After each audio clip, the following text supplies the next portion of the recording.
Welcome everyone. Welcome to Business Bootcamp number 8, I believe. Today we're talking about sales management after the boom. Very lucky to have James Gage on, L&D lead for North Star People.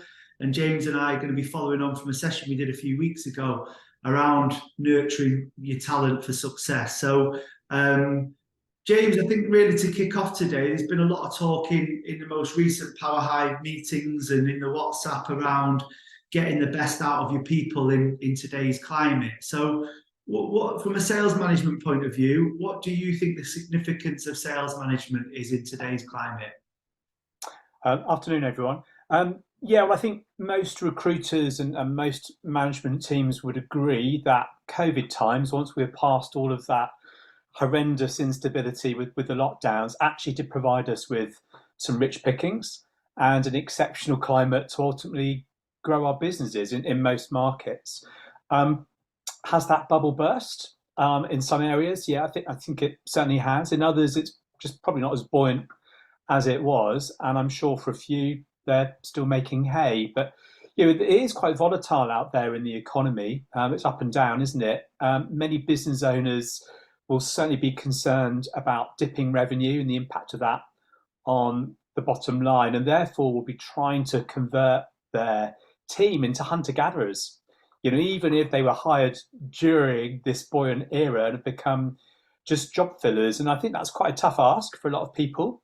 But let's not forget, there's still around 900,000 live vacancies out there, still more than pre-COVID times, right? So there's plenty to go at, but I think the context here is you've got to work hard to get it. Yeah, makes sense. Yeah, we're getting the same message. A lot of people have been talking around business development. Obviously, that's quite a broad term, and dusting down those BD skills as we talked about. Over your time working with agency leaders and agencies, how have you seen business development has changed more recently? Well, I think certainly since COVID, what we now have is more line managers working remotely at least some of the time. Right? Many receptionists have been replaced by automatic switchboards. If you don't know the direct line number, you ain't getting through. And of course, pretty much any recruitment company worth its salt right now is making sales calls again. So, I think what we're seeing now is it does take many more attempts to reach a decision maker than it did before. It is more competitive. This isn't me going soft, but I think as a sales manager, you do need to acknowledge the fact that it is tougher. And therefore, things like KPIs or targets that you set do need to reflect the fact that your team are going to find it tougher and might even need a bit of emotional support along the way. Yeah, makes sense. And I think part of that is creating the right culture. We talked a few weeks ago around that culture for success. So thinking about the environment and the culture, how can the culture we create impact the results when we're looking at sales management? I think in a huge way, actually. If your work culture does not celebrate successes, even those kind of little wins, if it doesn't encourage open communication where you can talk about your challenges, if it doesn't encourage asking for help and embracing failures almost as learning opportunities, then I think you'll lose good people. We've got to remember there's plenty of easier jobs out there than recruitment, probably with similar base salaries than what you're paying. Okay, it doesn't pay the commission.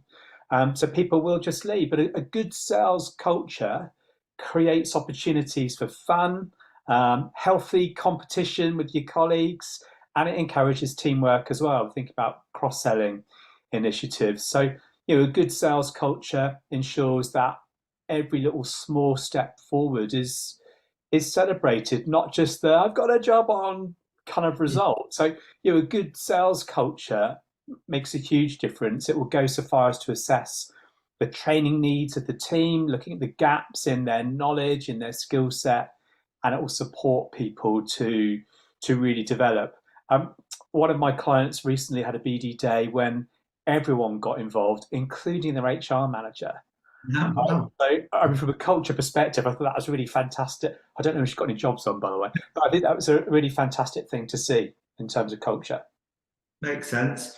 And look, you mentioned at the start of this meeting that it is in most markets more difficult at the moment. So What can managers do really?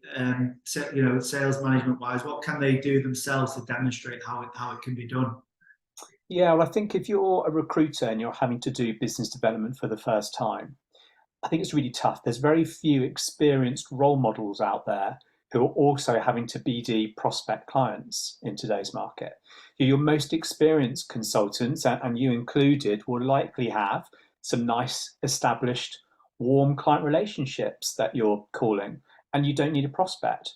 So I think as a sales manager, sales director, whatever you're called, you need to practice what you preach, and you need to join your team with cold calling as well. So as part of that, I would say be really honest about how it challenges you too, but do share what is working for you. I think they'll really respect you for that. Help your team to innovate, right? Come up with some new techniques that are likely to work because it is difficult now. I was working with a director last week over in Ireland, and he actually acknowledged that business development that he does is very different to the work his junior consultants do. His client base is known for years. So what he did is he deliberately started targeting brand new clients himself, even clients who weren't on the database. As a result, he did manage to pick up some job vacancies, which he then passed back to his team. And he didn't do it to show off. He wasn't expecting, a round of applause. Oh, that's fantastic. He did it to prove it can be done, right? And okay, he's more skilled than his team, but actually, it was a good way for him to sharpen his tools and probably check that he still got it at the end of the day. But I think that was a really good thing for him to do, just to prove that you can do it. You just have to put the work in. Yeah, no, that's good to hear. And look, speaking from my own personal experience, I think even sometimes showing your team that you can fail as well and that it's okay to Yeah. fail. I know I've done a few business development calls recently, some good, not so good as well. And I think that junior consultant looking at, oh, okay, my boss can actually make those same mistakes or doesn't get in. It's, they're not superhuman. It shows that humility, I think. Yeah, well, we've all noticed consultants wandering off on the phone, trying to make that phone in an office where they're not being overheard. So I Yeah, think that kind of, I've had a crap call to yeah. mentality makes people not worry so much about their own mistakes, right? No, no. We did a Rise of the Robots event recently, James. I think we were talking about it last time, and I think it was a big debate around, now we're in the digital age, the use of tech versus the human element to recruitment. So what's your thoughts on that? Now we're in the digital age. Is telephone sales dead? Was one of the questions that came up. How would You you could answer? probably you could probably search for LinkedIn posts about whether telephone sales is dead, actually. Things like in-mails, LinkedIn messaging, creating social media content are all a fantastic place to hide to pretend you're doing business development, right? Now, whilst the traditionalist in me says this is not going to help your team generate relationships, it's not going to help your team to understand a client's need, but it may just help them open the door. Right, so I would suggest that a blended business development strategy now of things like emails, in-mails, social media, using technology as part of that, but also telephone calls is more likely to get you results in today's climate. I would also suggest that you do check out technology. Looking at things like Lusher, Zoom Info that scrape the web for contact details, or things like Sourcewell. Sourcewell is great for helping create email marketing campaigns, as example. All those things can be beneficial to complement your telephone work. You'll be aware, Sean, I'm sure there's a term that's called sequencing, and I've been using that a lot in business development this year, business development training this year, I should say, because it's well known that it takes several no's before you get a yes. I think, what is it, seven? It's supposed to be seven no's, isn't it, before you get a yes? So sales sequencing is a series of clearly defined steps to follow to help convert your prospect clients into paying clients. So you may have, for example, 7 different steps as part of your sequence, and you follow those over a period of months, and then you go back to the beginning, maybe if you need to, if you still haven't broken through. So, for example, the first thing might be I'm going to start with a business development call, then I'm going to send a LinkedIn request, Then I'm going to send a follow-up email. Then I might share some insight that I've seen. I then might take up a reference. I might then spec in a CV via an email campaign, and so on. Right. Now, what I've noticed, and lots of sales managers have said this to me, and some of the people listening may feel the same way. People make one call, it doesn't work, and they give up. Oh, this doesn't work, it's crap, there's no point doing business development work. So ultimately, if you can help your team create a sequence, ultimately, some kind of client acquisition sequence, I think that will really help them combat it. And it will help them realize that actually one call is unlikely to get you a result. You're going to have to keep going, keep going, keep going. And even then, it's back to square one if it hasn't worked. Yeah. So technology, definitely, but as a blend to the other things that you're doing too, like telephone. Fair enough.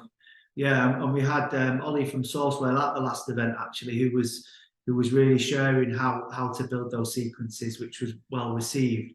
I think one of the big discussions came up around was, I suppose, the quality of your data to be able to do that. Yeah. And we then got on to talk about CRM. So, what's your views on the importance of CRMs when we're talking about business development? Oh, I think it's huge, actually. Otherwise you're targeting the wrong people, right? Ultimately, knowledge is power. And any tiny snippet of information that anyone gains, whether it's from a candidate or a client, that could, in theory, fuel a future sales call, but only if it's logged and followed up. Yeah. You really can't rely, or I certainly can't rely on memory, right?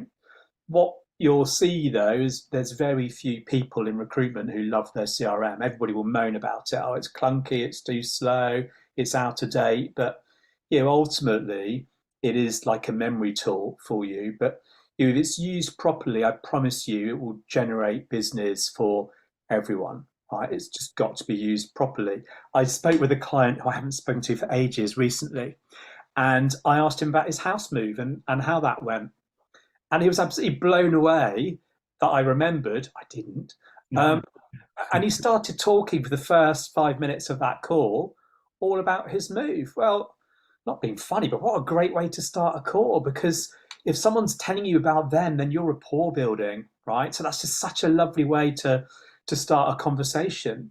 So I think from a sales management perspective, you've got to set the standard with that, really. You've got to insist that people are using the CRM properly. So decide what should be logged. If you try calling somebody and don't get through, does that get logged or not? It's up to you, but you've got to set those standards. If you're using any coding on your system, set the standards on what those are used, and certainly about lead gathering. So any information we're getting from candidates, we're seeing in the news, we're seeing on the job ads, how you use that, I think, is really critical to help you develop your business. So, I would really encourage you all sales managers to lead this, and go with the mantra that if it's not tracked, it's not fact. I love that as a mantra. Makes sense, yeah. And when you were talking about sequencing, James, that was what Ollie was saying. Gathering that insight and personal information means that you can personalize your outreach a lot more effectively. So, and you can only really do that through the phone and if it's tracked. So, definitely agree with that. Talking about the different types of data then that you can sell with, there was a phrase that came up around selling with insight. Not insight recruitment, by the way, insight actual data. So what's what is that in your understanding, and how important is that in today's sales management world? Yeah, actually, one of the newest sales methodologies out there. So a lot of you probably have come across different sales methodologies like spin selling, for example. And one of the latest is called the Challenger sale methodology, and that's got three strings to it. One is teach, one is tailor, and one is take control. So the teach bit is all about almost telling the client more than they what you know about them, almost more than they know about themselves, right? So I think with the changing world, the expectations and needs that our customers have are constantly evolving. There is the expectation that we are a real value add to them now. So I think the more that you, as a sales manager, and the more that your team are researching their markets, whether that's following the news, I mean, I know it's quite depressing, but following the news, trying to preempt what's happening in the world with regards to their clients' pain points and different challenges that they might have,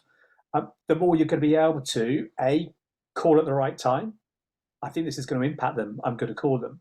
Have the right conversation. So it's a great conversation starter, but also demonstrate your understanding and how that will be potentially impacting that client. So, from a credibility perspective, I think insights are huge. And one of the things we saw actually during COVID was the cost of raw materials skyrocketed. So, any manufacturing company or construction company, what a great conversation starter to have with your clients. Oh, how is this impacting you? What are you doing to try and combat that internally? No more calling to see if you got any jobs, right? That's definitely a phrase from the past. So, the more you can encourage your team to research their market, and by the way, to get out and see their clients. So that face-to-face time, the more you see the client and understand from being with them face-to-face how you can best support them, I think the stronger the relationships are likely to grow, which will then in time help you think of what insight would be relevant to that client. So ultimately, the more you do that research, the more you're going to understand what impacts the client, therefore what insight you can share to demonstrate your value add. And from a client meeting perspective, by the way, we're talking about sales management today. What a great opportunity to take some of your newest consultants out on meetings. If you've got a sales meeting coming up, what a great opportunity to model what a great one looks like, because they've probably never been out to meet a client. Oh, True, isn't it? yeah, no, definitely. And, particularly if you're going out to those meetings, I always found that's a really good time to get to know your consultant a little bit more, build that relationship, build that trust. So, dual benefit there if you're leading that, definitely. I'm going to throw the what's seen as the dirty word out there, KPIs. Ah, You're a bit worried then, aren't you, I James? was alive. So it's been talked about. We talked about it earlier. We talked about it off camera in terms of that seems to be more of a focus now on KPIs. How should people be managing people through KPIs in the current climate? Well, ultimately, what gets measured gets done, Yeah, right? So, yeah, there is certainly a place for them. Everyone in a business development capacity, in fact, arguably everyone in the business, should have objectives set for them, yeah, and they should be managed by those objectives. But I think what's really important, and certainly from the way I was brought up in recruitment and what I hated, everyone is different, right? So we should tailor those KPIs or whatever you want to call them to the individual and where their business is at right now. What does their business need? And then set KPIs around that. Yeah. So I think everybody should be targeted to acquire new clients, by the way. I think that should be part of it.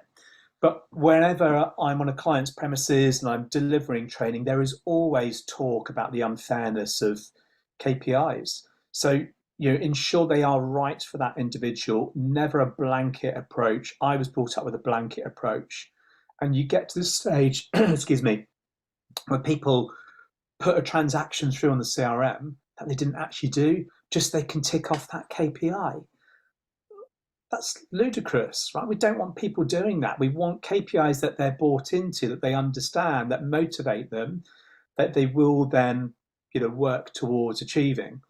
So, make sure they are tailored. But ultimately, whatever you set, the most important thing is to hold people accountable to them. There is no point setting an objective and then just, spray and, hope that people are going to do it. What I would say with regards to that is don't leave it until the end of the month to review it. Oh, did you achieve it? No? Oh dear. All right. Well, another terrible month. For me, KPIs is all about setting people up for success.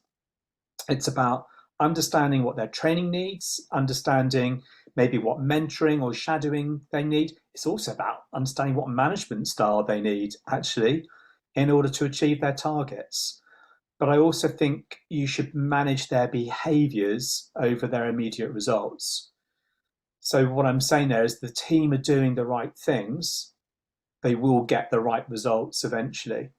So I think that's a really important thing to look out for when it comes to KPIs or personal success metrics, as I like to call them. But don't tailor them all the time and keep them changing. Where are they at right now? How's their pipeline looking? Okay, based on that, what is it they should be focusing on and help them? And by the way, most consultants will probably set some very good ones themselves. So there's no harm in asking them what do they think they need to do in order to achieve what they want to achieve. So arguably, we do need to think about what they want to achieve here as well, by the way. What are their motivations? What's going to be a good month or a good year for them as well? Yeah, and ideally linking it into their goals, I suppose. Just you mentioned about behaviours, James, and I think like you say, what a KPI doesn't always tell you is those behaviours. So how, as a sales manager, would you go about observing those behaviours, recognising those behaviours, reinforcing those behaviours? Yeah, so for me, if you think about what a good sales mindset is, they're the kind of things that we're looking for people to achieve. So, for example, if you're seeing somebody who is picking up the phone, having a really good go at making calls, maybe not getting anywhere yet, but they're really having a good go at it, that's the right behavior.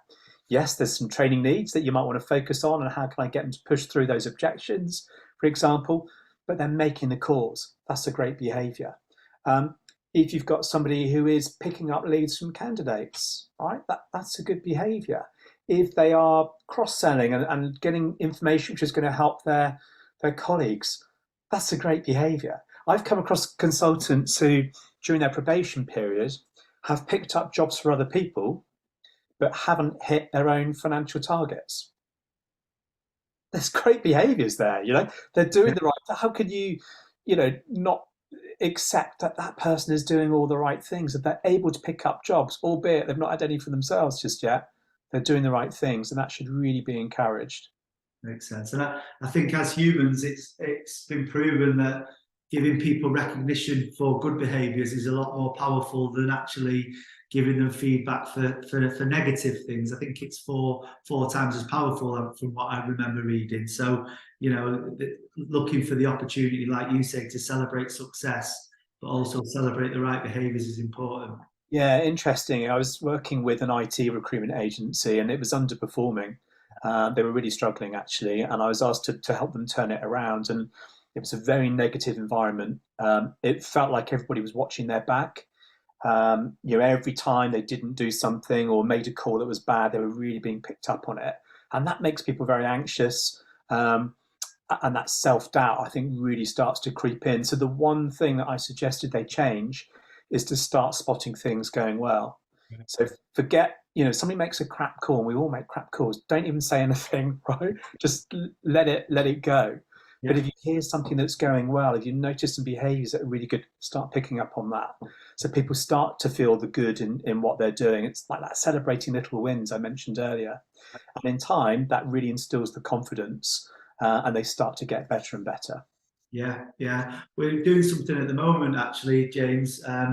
It's the 7th year of Insight Trading, so we've kind of got a 007 theme running. I love it. Maybe it was my idea, but it wasn't. But part of that, we've run in a Casino Royale, and what you do is you get a chip for a candidate lead generated or a meeting booked or whatever, and that kind of real time recognition of just being able to go over, put a chip in someone's hand, is had a really good impact on performance and made it a little bit more fun, which is challenging in this environment. So any excuse for anything like that, I think that's brilliant. Be a great theme, by the way. 007. You should have claimed that one. But yeah, brilliant. I love the idea of that. There's lots of national days that we get every year, as well as obviously things like Easter and Valentine's Day and all those things. For me, they're all an opportunity to have a bit of a theme going on, have a bit of a competition, have a bit of fun. And the prizes don't have to be huge. It's not necessarily about people winning some fantastic holidays. It's the fun element, it's the competition, around it. This job can be quite tough. Well, it is tough. Yeah. Sometimes it can be quite boring as well. So any kind of fun involved like that, I think, can really motivate people. So it's a good idea. Love it. And what other, when you've been going around visiting clients and working with, I'm guessing, existing and new customers, what training needs have you identified then? Has there been any trends that are worth sharing from what you've seen? Yeah, and with the people who were hired during COVID, especially imposter syndrome. Right. Yeah, so a Yeah. real lack of self-belief, particularly when they're seeing high performers in the business. They just don't see how they can get to that position, and unfortunately, that can cause people to quit. The art of conversation. A lot of people actually struggle with that now because we communicate so much online and via messaging. So that's tough for a lot of people. I think I mentioned earlier, but overcoming objections. I've seen a lot of people who get that first objection on a business development call and then go, oh, okay, and hang up. Oh, we don't use agencies. Oh, okay, bye. Oh, we have a PSL. Oh, okay, bye. We know we can get by some of those things and potentially get more information to help us on future calls. Questioning skills. Yeah. Uh, some really good open and probing questions is a really important skill, not just for business development, but actually for qualifying candidates as well. I've seen some people who don't know where to begin when it comes to calling. Who do I call? Um, don't know. If somebody said I had to make 10 calls today, wouldn't know where to start. So I think all that preparation around business development is really key, and identifying what to sell. Do you have a most placeable candidate? How are you going to sell them in? And prioritizing business development. This should be a priority for so many people right now, but if it's not managed that way, there's 101 excuses not to do business development, isn't there? There's plenty of other stuff you can always be doing in this job, but BD should be something which for a lot of people is prioritized and not left to last. Right? You're probably creating the right environment, like you say. There's been a bit of a debate in the WhatsApp this week around sales sprints versus, just people doing it in their own time. And I've been a bit of an advocate of, providing it works for your market, trying to get people working at, an intense period where they can share ideas, create a bit of a buzz, those types of things. I'm a Um, big fan of preparing for a business development session rather than preparing for a call. I yeah, think if you're preparing for a call, the time you're investing in that, and potentially that person never answers, it's wasted time. So if you prepare for a session with a little bit of research, perhaps before on your list of people to call, I think you then get the momentum going and you get more results from it. If you have a good call, that really then breeds success on the other calls. If you have a bad call, because you're focusing on it today, you'll just move on and crack on with the next one. So yeah, I'm a big fan of that as well. Generally speaking, not for all markets necessarily, but yeah, for sure. we've got quite a few questions from the group actually, Jake. So I'm going to jump into them because I'm just conscious of time. Um, there's one here, I think it's linked around the KPIs and accountability you mentioned, but it's around managing underperformance. So I think the question is here, in challenging times, how, as a manager, would you effectively manage underperformance? Yeah, that's a really good question. I think in most circumstances, the individual knows they're underperforming, right? So the last thing they need is you're underperforming. Right? Actually, what they really need is probably an arm around the shoulder and go, "How you feeling? Yeah, Okay, I'm here for you. yeah, I want you to turn it around. I believe you can turn it around. Let's now look at some activities and other things that you can do that's going to help you turn it around. I'm here to help you." Right? For me, that's the most important thing. I'm quite sure we've all been through stages where we've had some crap months and we're feeling really awful as a result of it. The last thing you need is somebody to go, "You're really badly performing, right? yeah, You're doing terribly." We need people to lift us and to champion us and believe in us. So what I would say with that as well is you don't want that person to leave. You really don't, because the cost of recruiting and training somebody else to get them to where that person was is huge. It's easier and cheaper to work with that person to help turn them around, but be there to support, not to beat, is oh, my advice. fair enough. That probably links in nicely to the next question, actually. Someone's asked the question, they're looking at the hiring strategy for next year and weighing up whether or not to have people who've been working in a maybe more booming market but would need development around stuff like BD, or to go with they've called it a kind of a blank piece of paper and focus on developing that. How have you seen in the offices when you've gone around people's strategy versus developing existing people who might not have the skills versus bringing new people in? What I say I've seen that's failed is you bring in complete rookies and you set them up on new markets. Yeah, Right. So there is nobody else developing that market. It's down to that rookie to do it. Honestly, it's like lambs to the slaughter. I'm not saying it never works, but that's a really tough ask. yeah, Right. So, generally speaking, I don't see that working. What I would say with regards to bringing in new people is there's absolutely no reason why you shouldn't be doing that, providing you feel there is enough business out there within your market. I'm a firm believer the best way to start anyone in recruitment as a rookie is to get them resourcing for you first. yeah. So they get the feel for the candidate side, finding candidates, and then you bring them on to business development. It's the same skills, by the way, that you use talking to candidates that you will use with clients, but it's a nice way to start people off. So if you don't feel you've got enough business for someone to work with you, servicing your jobs, then now probably isn't the right time to hire. Yeah. Does that kind of answer the question? I think it does definitely, like you say, you're probably looking at, certainly if I look at Insight, we're looking at two profiles of people. If we've got, if we're looking at someone who can start to do the candidate side and can grow and can be slightly more junior, but has got the potential, you've then got to overlay to say, well, is there a market that's got those features, i.e. you've got clients that have got jobs? If not, then like you say, you are setting people up to fail. If it is a cold market, then you do, in my opinion, need someone who's got some strong sales skills to come in. Yeah, very hard to hit the ground running otherwise, I believe, definitely. But whatever you're recruiting for, make sure you're recruiting the right behaviors, right? You've got to be hiring people who do have that drive and resilience, whether they're going to be 180 or 360. I think that's really key. Good. A question around making it fun and celebrating success. So when there isn't many jobs on, it's difficult to celebrate success and wins. Any advice on how you can do that? Yeah, I think everyone's firsts are worth celebrating. Yeah. So, broken into a new client, managed to convert a lead, gathered a lead, even got a referral, all of those kind of things. If you break down all the different things in this job, which could in theory lead to a bigger outcome, they're the little things that I think you can celebrate. You can celebrate activity levels as well. There's no harm in somebody has smashed it this week and made X many calls. They have sent X number of CVs. Any of that you can celebrate as well.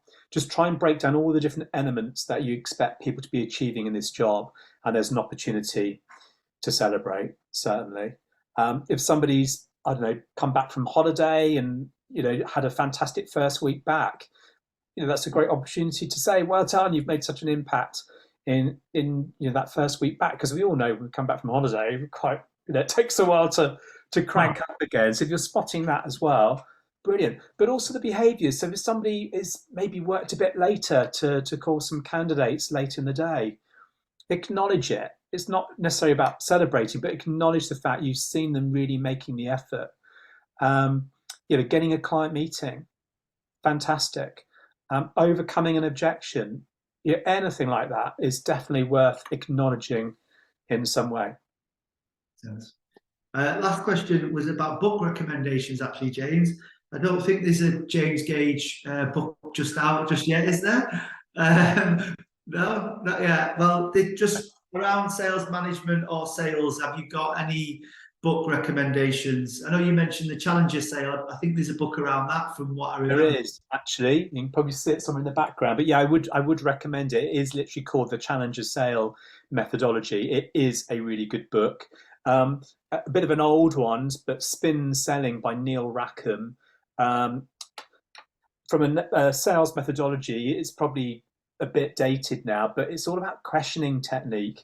And I think that is huge. There's definitely elements of that that you can take away with regards to supporting your team. There's another one off the top of my head. It's called NLP for sales. So neuro linguistic programming, NLP for sales.